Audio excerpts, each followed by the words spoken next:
Review of Raw for Monday night on USA Now on the John and Wayne Take the Mic. Welcome to Review of Raw. I'm John Pollock along with Wei Ting.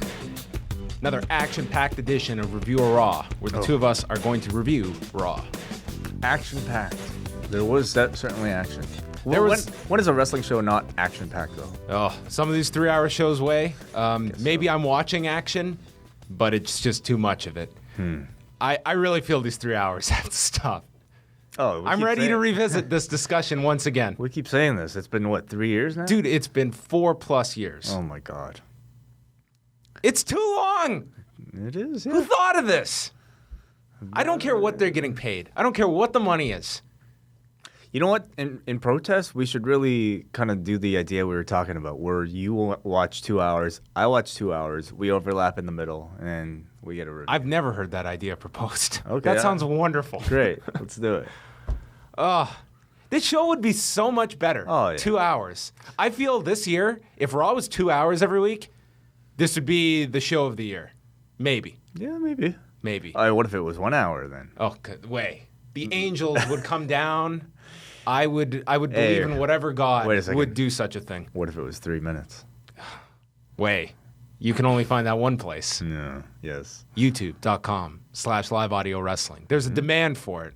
A 3-minute review. But we're going to give you a much more extended review today with the show from Memphis, Tennessee. Because when you think Memphis, you think Cruiserweights. What do you think of? Memphis? Comedy. I think of... little people. I think of country music, Jerry Lawler, and the Memphis Maniacs, the XFL team. And I think of Roman Reigns coming out to start the show, as he did on Monday night. And he came out, and this guy had clearly prepared a response all week long. He said, I've been waiting all... And boom, Stephanie comes out and cuts him off. We never got really Roman's message here. Then Mick Foley came out. And Mick Foley admitted that last week when Stephanie was gone, Raw got a little out of control. He didn't want all this outside interference. And he books a match tonight between Seth Rollins and Rusev, the perpetrators last week of said run-ins. Reigns then complains about Triple H screwing him, which feels like a lifetime ago. Yeah. It was only 3 weeks. It is so out of sight and out of mind. Do you think we're going to see him at the pay-per-view on Sunday? Could that be his return to assist Kevin Owens? Yeah, sure. It's certainly cooled off. I answer that just because I don't care as much anymore whether or not he shows up. Well, he does not believe that Hunter is ever going to show his face again. Reigns should have known last week with that doubleheader from the NFL. Hunter wasn't showing up last week. He's got to plot this out. Maybe he'll be back the first week without Monday Night Football. He's got to think like Hunter. And there was the first of many delete chants during this promo. Was that what that was? They were chanting delete throughout the show at various parts, right up until the cage match. So that chant is over. Yeah.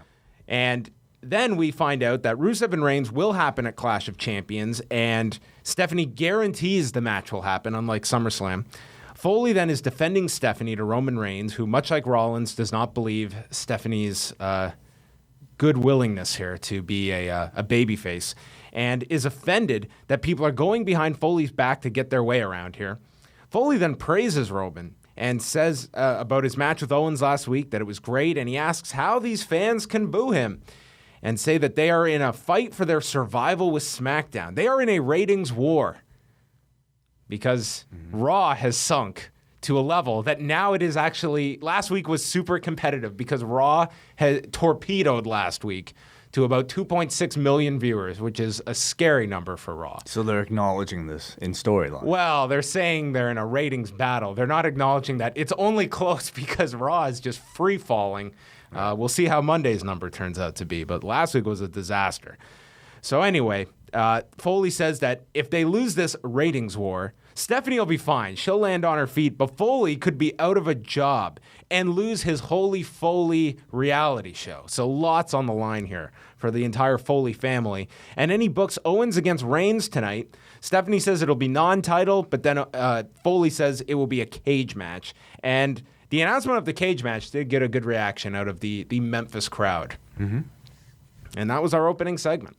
Yeah, I thought a lot of it was actually designed to, once again, tell the story of Mick Foley, who I say overall has been doing a pretty good job as playing the babyface commissioner. They're, again, telling the story of his ability to trust Stephanie and his belief in Stephanie, to the point where he actually takes offense when Roman Reigns doesn't, accept Steph's authority. So, yeah, it was a short segment. I thought it was fine. Backstage, after the break, more of Stephanie and Foley. And Stephanie is asking why Foley made a cage match right before the pay-per-view. And Rusev walks up and calls Roman a dog and says now he has to face the rat, Seth Rollins. And mentions that tonight was supposed to be a night of celebration because Lana's movie Interrogation comes out on Tuesday. And they were going out to celebrate. Calls the Foley family miserable, and they are jealous of the Rusevs. And then Rusev leaves, and Chris Jericho calls Mick Foley on his iPhone to end the scene. Yeah. Riveting. I like the idea, and I don't think they'll run with this, but I hope that they do. Because Lana in this movie has a completely American accent, but I would love it if they played up the idea that Lana has been working on her American accent for this acting role when her real accent is that could be an explanation. Her Russian accent. That could be an explanation. I was hoping that this leads to a spoof on Holy Foley with the Rusevs, and we meet the extended family. Oh, that would be fun. That would be wonderful. Each and every week, it's your chance to win a t-shirt from ProWrestlingTees.com. Simply answer the trivia question and tweet @LawRadio for your chance to win each and every Thursday.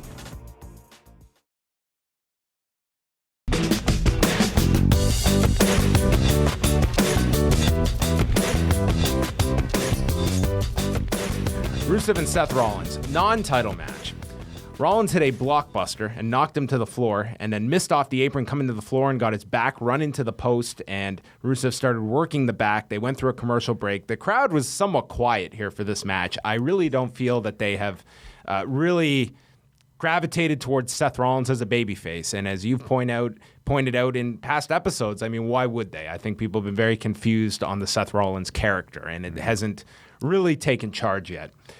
So then we had the crowd chanting for Rollins. This was when he made his comeback, and they were getting into things. There was a springboard knee by Rollins. He climbed to the top. Rusev then rolled out, took 2 suicide dives, and then they fought up the ramp and were counted out. And for the first time with the brand split way, we worked our way to the Raw announce desk for something physical. As Rusev takes him there, Rollins avoids a powerbomb off the stage, Rusev gets knocked off with a knee, and then Rollins comes off the desk with a high cross. Tonight was all about Rollins jumping off of high areas and just trusting that someone catches him, or else he'd really be testing out that surgically repaired knee. That's true. true. A lot of faith in this man. And that ended this segment. I mean, the match was... It was all right. It wasn't all that memorable. I didn't think the heat was all that great, considering it was Seth Rollins in here. I found it to be a bit of a warm-up for the rest of the show. I really do like seeing Seth Rollins work as a babyface again, though. He works a very fast cruiserweight style, which is nice to see in these main event matches. Charlotte and Dana are backstage protesting with Mick Foley that last week it was a double pin involving Bayley and Sasha. And therefore, there is no number 1 contender. And Foley then makes it a triple threat with Sasha and Bayley added, and thanks Dana for the idea. Dana suggested, why not make a match between Sasha and Bayley tonight for the actual number 1 contender? But if I'm Dana, wouldn't there be a case for the match to be thrown out altogether, and wouldn't I still be in contention for that title shot? She could have said both pinned each other, both lost, and I'm the winner. Yeah. But she did not make that pitch. So, I mean, again, like them just kind of going to this right away, it again makes you really wonder if this was always the plan. It really had to be. Why else would they execute that finish, right? But it was just... Their treatment of it was all wrong last week. It made your announcers just look so inept. Yeah. That no one even mentioned it. Or Like, it could have just been a comment in passing of whose shoulders are pinned. Yeah. That's all you had to say. But it was totally ignored last week. But for whatever reason, it was definitely acknowledged on Monday, and we are getting the triple threat, as some had assumed. Charlotte is pissed here and shoves down Dana to the floor. Then we got our first of 2 Hispanic Heritage Month features. I I guess September is Hispanic Heritage Month, and I guess they are going to begin this when the month is half over. Yeah. So we get, these for another week? I guess. Okay. Well, the first one was on Cesar Chavez, and later there would be one on Eddie Guerrero. Then we got a Cruiserweight feature focusing on Cedric Alexander and Brian Kendrick, as they will be arriving tonight with the Cruiserweight division. Chris Jericho's with Owens backstage and goes over how Foley never liked him, and now he's taking it out on Kevin Owens, making him jump through hoops to justify his position as GM, and Jericho concludes he is going to make a list of all the things that Foley has done wrong as a general manager, as I'm sure many other Cruiserweight fans from a bygone era thought of a printout sheet of Jericho making a list. Definitely. But that was not the direction they went in. Braun Strowman took on Sin Cara. Remember this? Vaguely, because it seems like, I mean, I guess ultimately it's a good thing that they're taking more time with these things, but because of the brand split and because they decided to take one episode off, it feels like it was an eternity ago that we revisited this.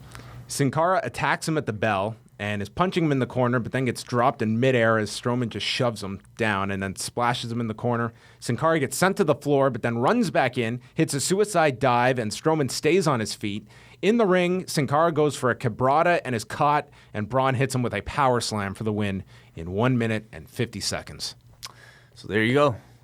I thought it was a decent, impressive bout for Braun Strowman. I think they're really going for that old school, tried and true method of building a giant, and he's progressing at a steady pace, I think. I guess this minute 50 wouldn't qualify as a Hispanic heritage moment. Oh, as that followed this. Sasha's backstage, and Bayley walks up excited for their match at Clash of Champions, and it's going to be just like old times. And Sasha says, "This is the new era, and I had you beat last week." Bayley disagrees. They both are going to win on Sunday. But first, they are tag partners tonight. I still find like Sasha's character on screen really awkward because I don't think she knows how to balance kind of her genuine, I don't know, like her genuine side that we see in all those documentaries with the character of the boss. And you're given situations like this where she's supposed to be friends with Bayley. We've seen them hug together. We've seen them cry together. They were sitting in the front row at the Cruiserweight Classic together. Yet in these backstage segments, they have to pretend, or at least Sasha has to pretend that she's not really friends with Bayley. I hope you and I never have a conversation like this. This just felt so unnatural. Yeah. And Bayley, she doesn't sound super smooth in her delivery, but I feel like she's one of the characters on the show that actually works for, because she's kind of, her character is that awkward and shy of a little kid. And yeah, kids, awkward, shy people don't really speak with perfect delivery, and I think it works for her, so I wouldn't change that. Charlotte and Dana took on Sasha and Bayley, and early in the match, Dana is sent to the floor. They went through a break. Banks had her lower back taped up, and they got the advantage on her. In the heels corner, attacking the back, Charlotte wrapped her around the post and then was pulling back on her arms. Went for the figure eight, but that is blocked, and she made the tag to Bayley, who came in and fired up with a sliding D, a reverse elbow off the turnbuckle. But then the Bayley to belly is stopped by Dana on the floor, and Sasha then takes down Dana on the floor. And as she is distracted, Charlotte lands a big boot on Bayley, and it was Charlotte that pinned Bayley as the heels get the victory here going into Sunday and our triple threat match with Dana Brooke supposedly, I guess, in the corner of Charlotte. Yeah. I think here, I think Bayley's transition from NXT has been pretty good, I'd say. What do you think? So far, so good. She's getting a very good reaction from the people thus far. Mm-hmm. I think that it's where you go beyond this. Yeah, she took the pinfall again here on this show, and I think it'll tell you what type of character she's going to play. In the end, she is an underdog character anyway, so I don't think it necessarily harms her all that much. She's not really somebody who should be going on a winning streak, perhaps, but she probably shouldn't be in this match on Sunday, to be quite honest. Like, she's not winning this title. Maybe not. Does she need to be in this? Though it does make it fresher, you know what I mean? Yeah. And I do think the division needs some fresh blood, though. I mean, you look at this, and then, who would have thought the SmackDown division, women's division, seems to be in a better spot right now? Rollins is outside of Stephanie's office and walks in, and then we got a shot of some of the members of the Memphis Grizzlies, including Vince Carter in the front row. Vince Carter. Formerly Toronto's own. Yep. I didn't know he was still playing. The guy's like 39. Yeah. Well, he left here a long time ago, and everyone just moved on in Toronto from Vince Carter. Rollins is with Stephanie in the office and says that she knew nothing about Triple H's plans, but Rollins does not believe her. She blames Rollins for losing the title and it went to SmackDown, and then brings up the fact that he did lose to Finn Balor, and says maybe Triple H was just sick of Rollins ruining his reputation. And Rollins says he's going to prove them both wrong on Sunday, and he could turn into Stephanie's worst nightmare. And Stephanie does not take to being manipulated lightly. And Stephanie says she does not want to be threatened, says Owens is the right guy to lead Raw, and has replaced Rollins as the man. And then Rollins ends it by saying she used to be a shrewd businesswoman, but she started to crack ever since Shane McMahon returned. And that ended the segment. I'm again not a fan of the way they're treating Seth Rollins here in this supposed, revenge storyline coming off of the being wronged by Hunter. I mean, I think the guy had so much steam coming out of that match when he lost the championship, and I feel like that's all but been extinguished at this point. I mean, I think the way he was positioned here, he felt like he was like a sad, bitter ex-boyfriend, trying to ask his ex, why did you dump me? Why did you dump me for Kevin Owens? And I think that's not necessarily a trait of a hero that I want to get behind. Instead I want to he's like the buddy that you want to, who's depressed, that you want to shake and tell him to just move on. Yeah, they have not given the audience any reason to truly get behind this guy other than you're a fan of this guy to begin with, which is not really building on anything here with this babyface turn. He does big dives. He does really cool moves. That's it. That's what you have. But they had something great here with the revenge, and I don't think they're really hitting on that at all. Oh, they had, with what was laid out for them over the last few months with Seth Rollins, and this is where he is at a babyface level, it's stunning, to be honest. Catch all of our podcasts daily up at FightNetwork.com. You can also subscribe to Live Audio Wrestling on iTunes and listen through the free Stitcher app.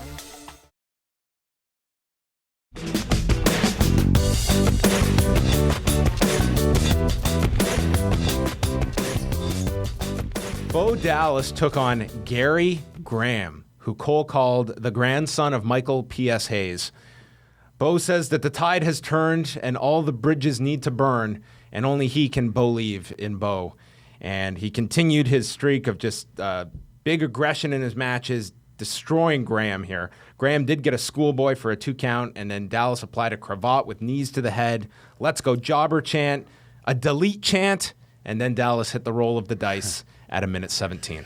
So with the brand split, they especially on the Raw side, they've decided to reintroduce these jobber matches, and it works really well with Braun Strowman. Worked to a pretty good extent with Nia Jax, and now they think that it would work with anybody. And I think this Bo Dallas experiment, Bo will be the ultimate test. Proves that it doesn't really work with everybody. I don't know why they're giving this guy so much TV time, and a monster gimmick that really could be better served for so many other guys on the roster. Of all people to give this to, why Bo Dallas?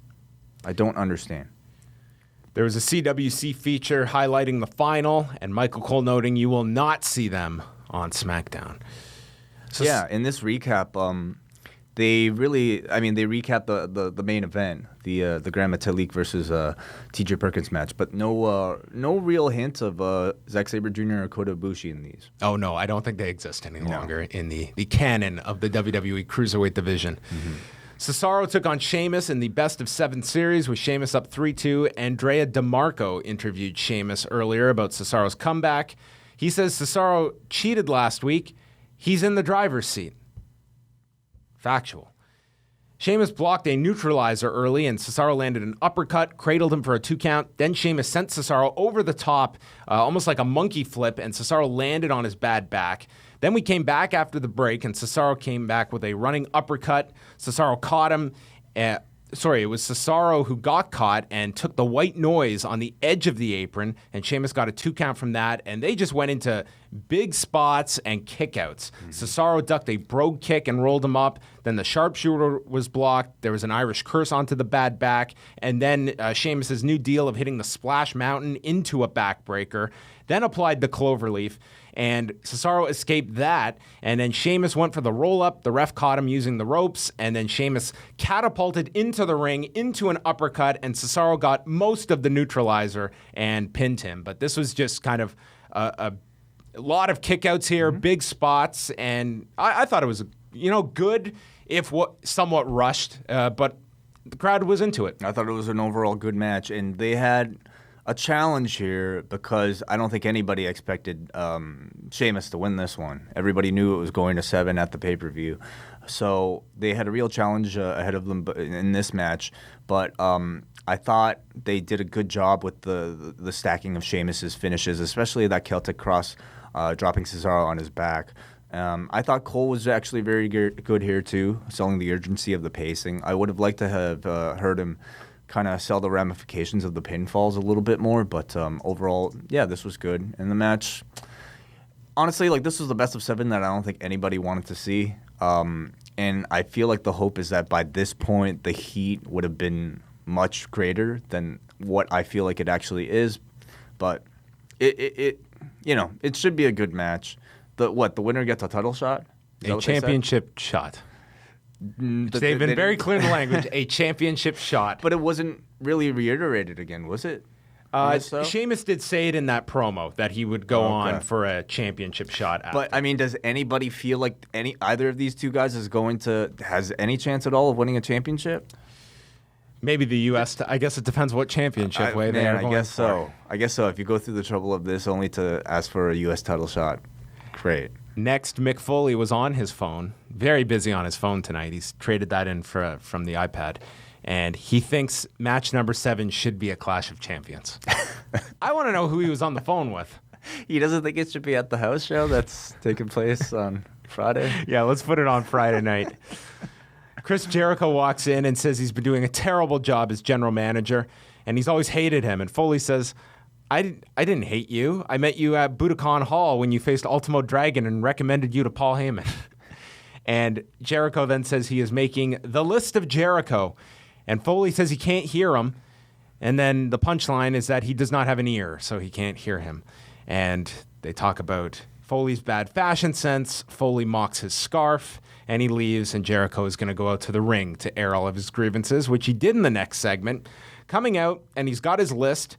He calls Sami Zayn a happy-go-lucky leper, and then gets interrupted by Enzo and Cass, and this crowd loved these two. Oh, yeah. These were two of the biggest reactions on the show. Mm-hmm. They just loved these two. Enzo says that Owens and Jericho cannot be best friends because no best friend would allow someone to come down dressed like Jericho.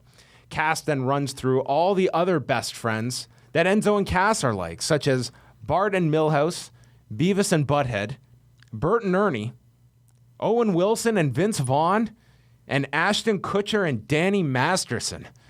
And were they best friends on the show? I thought it was like Fez. Yeah, Ashton Kutcher and Danny Masterson didn't like each other because they both dated what's her name?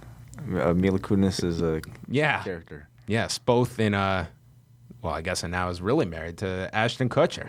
Oh, right. So maybe in real life they're best friends. I don't know. Jericho says half those people aren't even real, and makes fun of their 1999 references, which was definitely a legitimate point here, and asks if they were listening to the Spice Girls and wearing conch shell necklaces. Was that a thing? Yes. I don't you look them up. I don't remember conch shell. They were those stupid little white shells, and yes, people did wear them.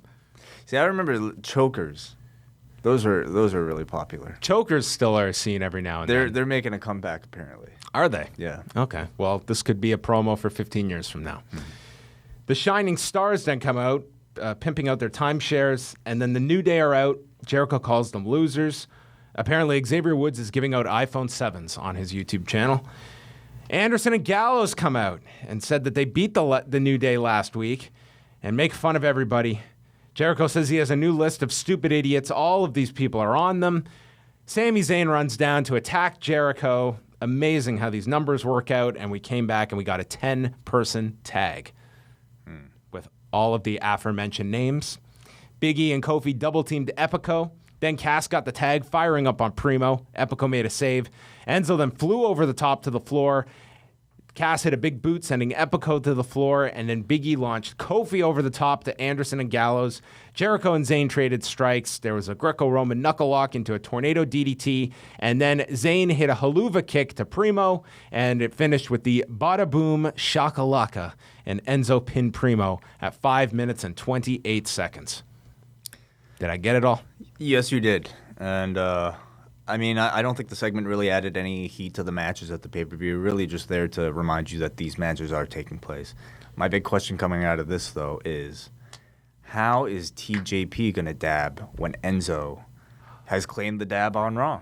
Man, that's going to be something to build to. That's a match. It is. Yeah. But as most watching Raw that did not watch the Cruiserweight Classic, they probably don't even know who you're talking about. Yes. So. Yes. You can check out the Law's YouTube channel at youtube.com/liveaudiowrestling. Subscribe for all of your free videos, including Ask Away, interviews, and much more.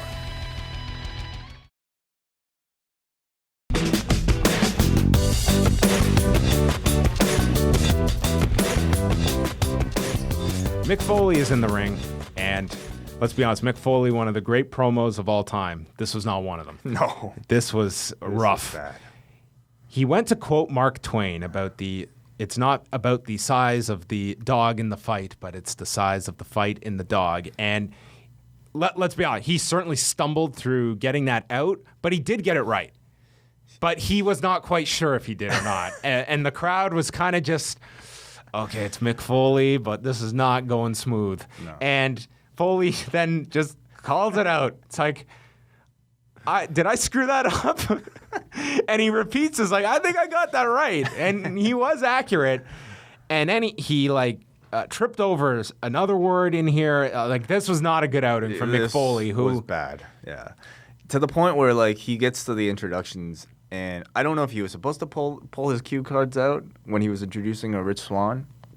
Should have pulled those things out from the get-go. Maybe. Man. I mean, this is bad. Your job is you've got to be doing promos. Oh, and a very important segment, I thought. They should have flown in Daniel Bryan, man. I don't care if he's a SmackDown GM. Well, I will say, we kind of just, we watch all these segments. I mean, this guy's given a lot of stuff. Fully is, yeah. That opening segment, he's there throughout all of the shows, and he's probably working close to the script as well. It doesn't seem like he's detouring off that much. But this was certainly a rough introduction. And then he introduced the 4 cruiserweights that would be competing tonight with, first of all, Rich Swann comes out, and he's the only one of the 4 who doesn't get an insert promo. They did give one to Gran Metalik in Spanish without a translation. I guess it is Hispanic Heritage Month, and we could go out of our way to translate this, but this was as effective as that post-match interview with him on the finale last Wednesday where they didn't translate it to English. They've actually done this before with, I don't know if it was Kalisto or somebody else on the roster. And, I guess they're just respecting their Hispanic audience to understand. Can we get subtitles? It is a pre-tape. Sure. I would love that. This was just strange. Yeah. Then Cedric thanked all the people for chanting to sign him, and he's here because of them. This was just I'm going to do it for all of you folks, babyface promo. And then the last one was Brian Kendrick. Now, did you listen closely to this? Yes, I did. Okay. I listened to it twice. Yeah. The first thing he says is 608 days. And then he goes to say he was released July 30th, 2009. I was like, well, my math ain't great. That was not 608 days ago. I replayed it, and he said 608 days, and he must have just whispered it so low that it was impossible to hear because the actual amount was 2,608 days. What could he have meant?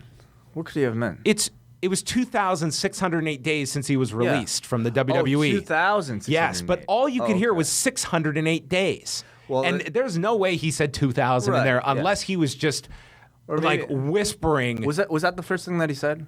I went back and all I could hear was 608 Right. days. Okay, so that means maybe they brought the audio up late. They might have. Yeah. They might have. He wouldn't have screwed Well, up. by their screw up then, they made this promo sound just like this guy's an idiot. That wasn't even the weird part of the promo. Did you have anything more to say? Because if you don't, because I do, Kendrick goes on to talk about that was when I was future endeavored, and they thought I was through.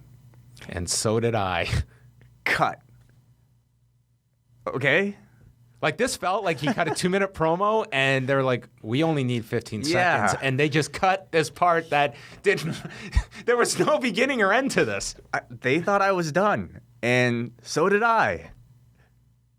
And that's really weird. He clearly had way more to say than this, and whoever was cutting this thing together just decided to cut him off early, and not off to a great start. This. Yeah, we're going to talk about this. Tune in Sunday night to The Law live audio wrestling at midnight Eastern time following the Clash of Champions pay-per-view, as Jason Agnew and myself will have a full rundown of the card. Plus, we will chat with Dave Meltzer, take your phone calls, and we're giving away VIP passes to the Hamilton Comic-Con. Tune in Sunday night at liveaudiowrestling.com and listen on TSN Radio.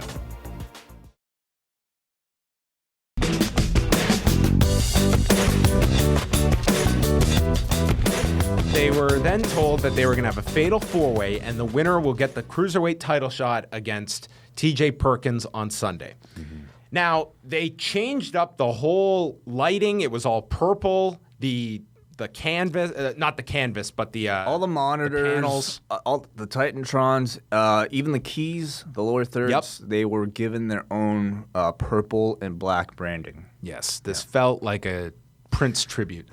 I mean, they changed about as much as they could to try to make it feel like it was a separate show, but you still, you can only do so much. You still have the same commentators, too. Yes.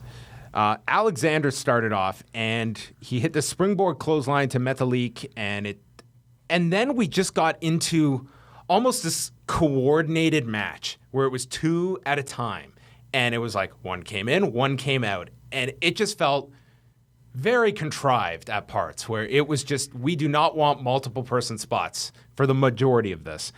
It picked up as Alexander hit a Tope Con Hero to the floor, followed by Metalik doing the same to all three on the floor.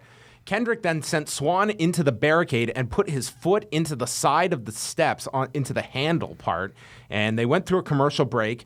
They came back. Metalik went for a moonsault with Swan getting his feet up, and then there was a tiger driver into a jackknife cover with Alexander giving a double foot stomp to Swan to break up the cover. Then there was a handspring by Alexander into an enziguri, getting a 2 on Swan, spinning wheel kick by Swan to Alexander, and a standing 450, catching his knee onto Alexander. And then Kendrick threw him to the floor and applied the formerly named bully choke or bulldog choke in MMA, which has now been rechristened Captain's Hook. And Metalik breaks up the submission, and Alexander hits the lumbar check to Metalik. Kendrick applies the Captain's Hook, this time to Cedric Alexander, and Brian Kendrick gets the submission victory and will face TJ Perkins on Sunday. Yeah. Oh, way.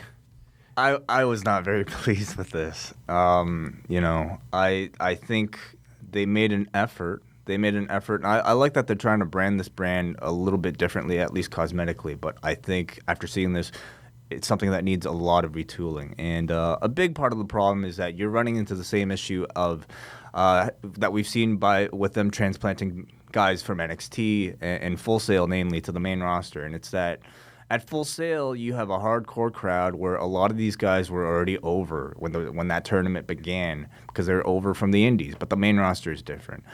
These guys need to get all over again because they can't just be the crowd's just not going to take to them, and so that they can't even have 4-star matches until they gain the favor of the crowd. And how do you gain the favor of the crowd on the main roster? You have to do more storytelling. You have to do more character work. The stuff that got over the most here was all the big chops, all the flippy stuff. There's one time where Cedric was attempting this really intricate Dragon Sleeper that got no reaction. So it's a different crowd, and you have to change up your style. It also leads me to think that man, maybe like if a Zack Sabre Jr. showed up here, I don't know how he would wrestle to kind of gain the favor of this crowd. But it's kind of unfortunate as well, the timing of their debut, because to have them debut and fight for a title shot on the go-home show leading into the pay-per-view, again, really seems to trivialize that championship. And I think another fault of this show, not having TJ Perkins appear at all. That was a big blunder. At least show up at the end on the ramp holding the belt, showing the people, hey, this is what who they're trying to fight. But, I mean, it's kind of unfortunate timing that they're doing the Night of Champions pay-per-view right as they're debuting these guys. So, unfortunately, they have no time to tell any stories, no time for these guys to really get over to the main roster, and everything's going to be rushed. And, unfortunately, things aren't going to seem like they're that big of a deal. And the challenger is the one that should be a long-term story, that guy going for the title, instead of just wins this match that, let's be honest, it was kind of a cold match to this Raw audience. It was a very cold match, yes. And there were chants of "this is awesome," but they almost felt like pity chants, in my opinion. Like the crowd was quiet, and then there were portions where like, oh, maybe we should chant "this is awesome." This is awesome, and I don't know, man. I thought it was very poorly done. Yeah, I mean, they were really hitting it over the head that this is the exclusive home of the Cruiserweights on Raw. And I just think it's like anything beyond like your champion and these four, like guys are just going to be lost. Like 2 months from now, where Rich Swann is going to be, I couldn't tell you. I mean, it just feels like I really hope some of them end up on SmackDown, but it doesn't seem like they will. And I think it's the thing that we all feared the most when they announced the bringing back of the Cruiserweight label, was the fact that these guys would just kind of be branded as Cruiserweights, prelim guys that aren't going to matter that much. And I think we all hoped that they would have learned from history and maybe worked in a way to try to get these guys over in a different way. And again, I do think it's unfortunate timing. They had to do something. They had to build a match for Sunday. Hopefully afterwards they can really take their time to tell the story of a guy like a Rich Swann. I would have liked the idea of Perkins facing someone on the roster that you could at least, it could be a great match if you were to take a Neville, someone of that level. Mm-hmm. B, it's someone that instantly your audience is all familiar with. It's a great match. And Perkins going over, it instantly gives him credibility, even if you weren't following the tournament. Guys like Chris Jericho, I think, would be great for this division, to put guys over. I mean, the problem, even with somebody like Neville, though, is that I don't feel like they want to degrade Neville to that level, which is a problem in itself. If that's their thinking, this will ultimately fail. Yeah, if their belief is, guys are quote-unquote above this division. Yeah, I mean, just watching this match, though, I kind of got the same sense as watching ECW on Sci-Fi, going from like a one-night stand and that crowd in the Hammerstein Ballroom all of a sudden to this big atmosphere where guys like the Sandman, nobody knows, when in the other place they were treated like superstars. So I hope they decide to do some retooling here. It looks like Brian Kendrick is just kind of like your sacrificial lamb, for that first match. But yeah, hopefully they have a good match. I think if they do anything on SmackDown, I think there's a great opportunity. I mean, one thing that makes it different right away is that could be one match that Daniel Bryan joins the announce team for, and that's something special about a Cruiserweight match. You get one a week, but it doesn't seem like they're. I know I'm clinging to this. It will not. They're trying to tell a bigger story though with Daniel Bryan. I don't think they'll do that. Well, I just think that of the guys they have signed, I'll tell you a lot of these guys are going to get forgotten. Yeah, I'll tell you what though. I was expecting more from Graves in this match. I feel like, he is the person who could really give that enthusiasm that Bryan was able to provide on the CWC. Because I know he spent a lot of time in the Indies. He knows a lot of these guys, but I don't think I got enough from him on commentary here. They also announced Nia Jax and Alicia Fox for the kickoff show on Sunday. For more of Wai Ting and myself, you can catch Review of SmackDown each and every Wednesday morning. Simply go to liveaudiowrestling.com or subscribe for free to Live Audio Wrestling on iTunes.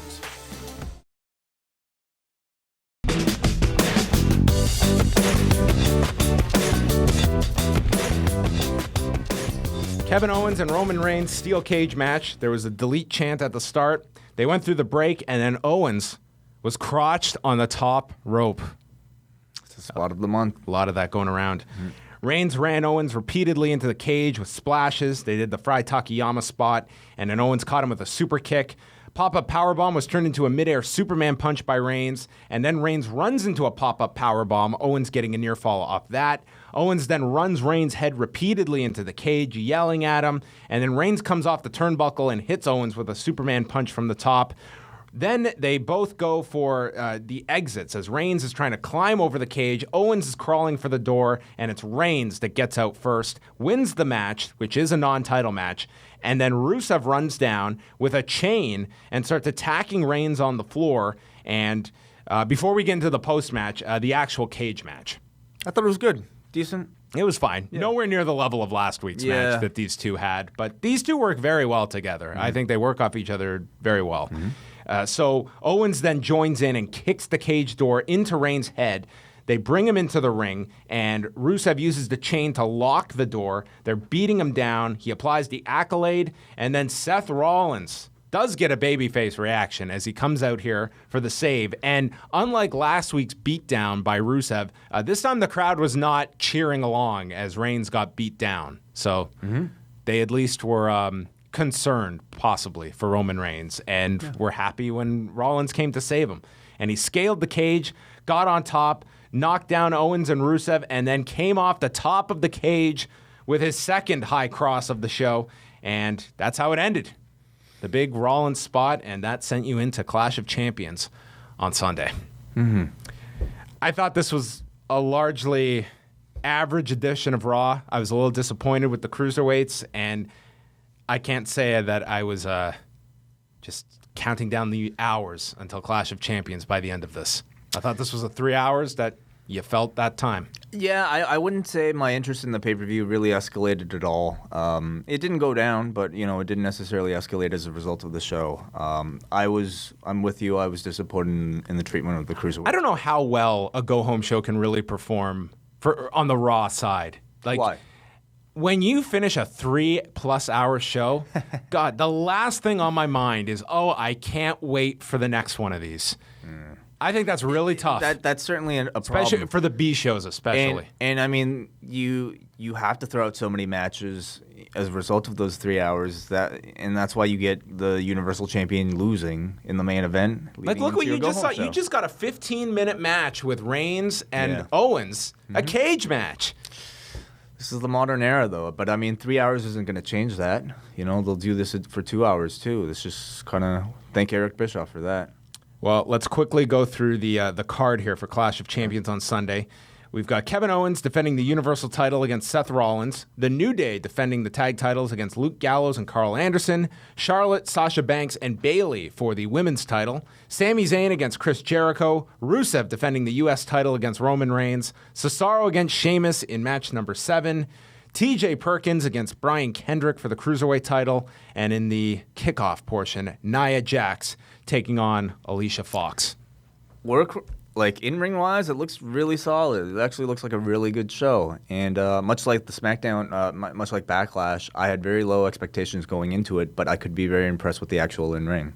Will you be watching Clash of Champions? It's one of those. Same with Backlash. If I'm home, if it's convenient for me, I will check it out, and maybe I'll be pleasantly surprised. If everything, the stars are in alignment, you will catch Clash of Champions. That's what these pay-per-views are these days. They're not necessarily appointment viewing. They just kind of happen every single week, and the expectation is if it's convenient, if you're around, you watch it. Yeah, and as well, I mean, this is a show that. The next Raw pay-per-view is Hell in a Cell, so I would think a lot of these feuds you're going to want to carry over, and probably getting Roman Reigns back into the main event position with beating Rollins tonight. I think that's probably setting that up as well. So a lot of this, I think, a lot of these feuds are going to extend beyond Sunday as well. So it's tough to get into those shows at times. So that is going to wrap it up for us. We are going to be back on Wednesday with Review a SmackDown. What's going on SmackDown this week? I mean, no Cruiserweights, no pay-per-view coming up.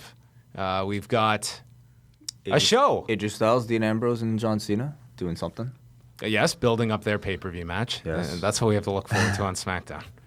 Yeah, you don't know. something amazing might happen. Just tune in. You never know what's going to... Talking Smack. That's what I'm looking forward to. Yes. All right, so that's coming up on Wednesday. You can grab all of our shows at liveaudiowrestling.com, including an interview with Jack Gallagher, who is not on Raw, but has been signed and will be part of the Cruiserweight division. That is going to wrap it up for us. He is Wei Ting. I am John Pollock, and thanks for watching Review of Raw.